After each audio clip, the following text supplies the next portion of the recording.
Ish, telefon saya rosak. Buang je lah, Mami.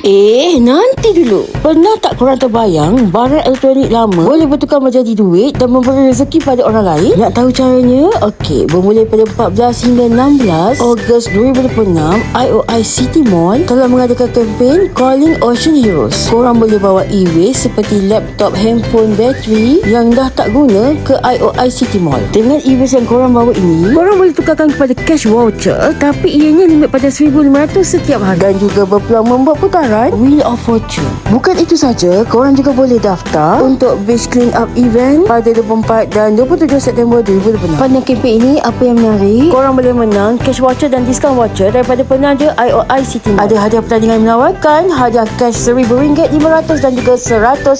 Dan jangan lupa untuk sertai 2 pertandingan yang dianjurkan, iaitu Most Frequent Shopper dan juga Highest Spending. By the way, dengan menyertai e-waste recycling ini, korang boleh selamatkan alam sekitar dan pencemaran toksik. Kiranya menang 2 kali ganda lah. So jangan lupa untuk sertai e-waste recycling di IOI City Mall yang bermula pada 14 Ogos nanti. Untuk info lanjut, boleh klik dekat link website yang saya share di link bio. Like and share video ini dan ajak kawan-kawan anda untuk sertai sama kempen ini, okey?